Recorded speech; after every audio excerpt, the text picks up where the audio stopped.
Bismillahirrahmanirrahim. Assalamualaikum warahmatullahi wabarakatuh.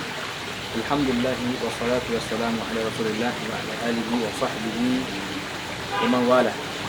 Rabbi shrah li sadri wa yassir li amri wahlul 'uqdatam min lisani yafqahu qawli.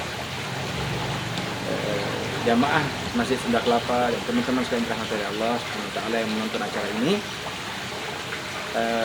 Di penghujung bulan suci Ramadan, kita diminta oleh Allah Subhanahu wa taala, diminta oleh Rasulullah sallallahu alaihi wasallam untuk mengeluarkan zakat fitrah.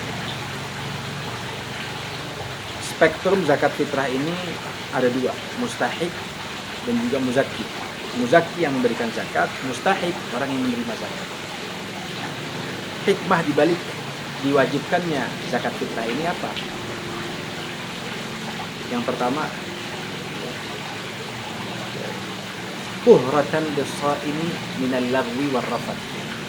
Membersihkan, mensucikan kepada mereka yang berpuasa dari perkataan kotor, perkataan jelek, ghibah dan sebagainya. Nah, zakat fitrah ini fungsinya atau hikmahnya adalah membersihkan hal-hal tersebut. Ingat teman-teman, membersihkan bukan berarti kemudian Allah Subhanahu wa taala tidak menghitung puasa-puasa lalu tersebut ya, ketika kita sedang melakukan puasa dalam keadaan kita berkata kotor dan sebagainya.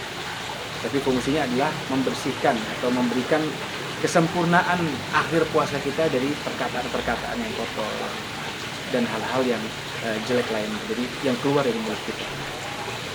Kemudian yang kedua, tuhratan lis-shaimi minal lagwi war-rafath. Kemudian yang kedua adalah tu'matan lil masakin. Memberi makan kepada orang-orang miskin.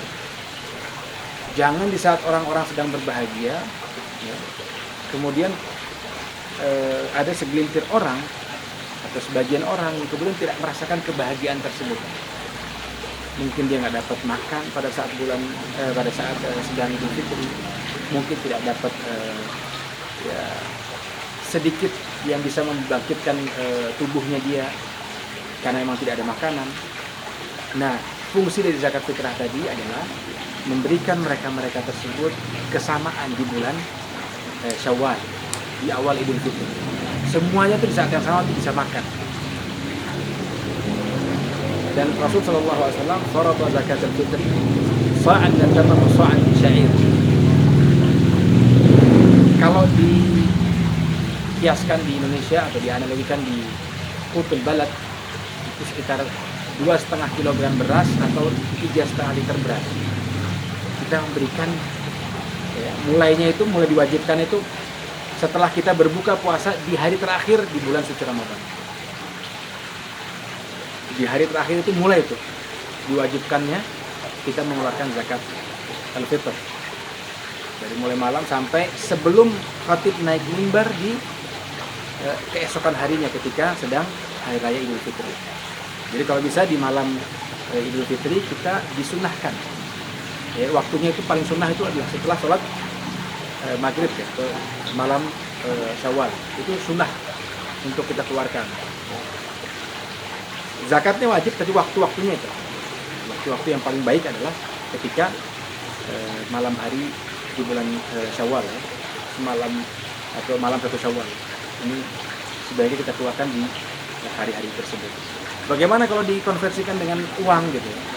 Sebagian ulama memperbolehkan, tapi saya lebih mengambil pendapat yang harus beras yang dikeluarkan.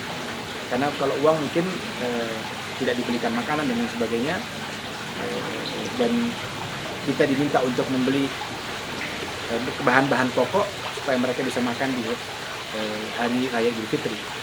Dan ini merupakan satu penutup bulan suci Ramadan. Ramadan ini bulan penuh dengan keberkahan, ditutup dengan zakatul fitr. Ada dua arti ya. Fitr maksudnya itu berbuka puasa, fitrah artinya kembali kepada kesucian diri.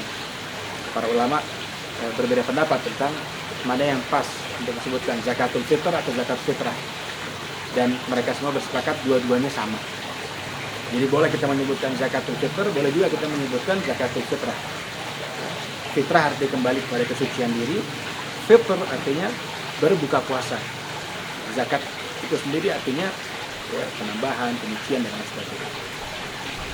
Dan ketika kita berpuasa 30 hari atau 29 hari lamanya ditutup dengan zakat fitrah, ini merupakan satu kesempurnaan dalam kita melakukan ibadah. Ketika kita sudah melakukan ibadah dan sebagainya, kemudian kita juga diminta untuk berbagi kepada manusia yang lain. Agar apa? Agar kita tahu, kita bisa merasakan bahwasanya kita itu tidak sendiri di dunia ini. Ada orang lain yang juga membutuhkan. Dan kadang-kadang sifat manusia itu adalah apa? Kikir. Makanya zakat ini kita diminta untuk berzakat supaya apa? Menghilangkan rasa kikir dalam hati dan juga jiwa kita. Manusia yang paling merugi adalah manusia yang kikir. Kalau sama makanan saja mereka nggak mau sharing, nggak mau berbagi, apalagi sama hal-hal lain. Karena makanan itu adalah satu hal yang menjadi kesepakatan yang sama bahwasanya mereka semua butuh yang namanya makanan. Dan seharusnya ketika mereka kelaparan, mereka juga merasakan bahwasanya orang lain ketika kelaparan rasanya seperti ini. Dan puasa mengajarkan kepada kita bahwasanya kita tahu, oh ternyata lapar tuh seperti ini. Ada orang yang nggak pernah berpuasa dalam 1 tahun atau sepanjang hidupnya belum pernah berpuasa, jadi nggak tahu yang namanya lapar dalam perutnya dia. Dan berpuasa mengajarkan kepada kita untuk bisa saling berbagi dan ditutup dengan zakat fitrah agar puasa kita semakin sempurna. Jangan lupa kita mengeluarkan zakat fitrah yang termasuk dirahmati Allah oleh Allah Subhanahu wa taala agar puasa kita menjadi semakin sempurna. Mudah-mudahan apa yang saya sampaikan bermanfaat. Aqulu qouli hadza wa astaghfirullah li wa lakum wa li sa'iril muslimin min kulli dhanbin fastaghfiruhu innahu huwal ghafurur rahim. Assalamualaikum warahmatullahi wabarakatuh.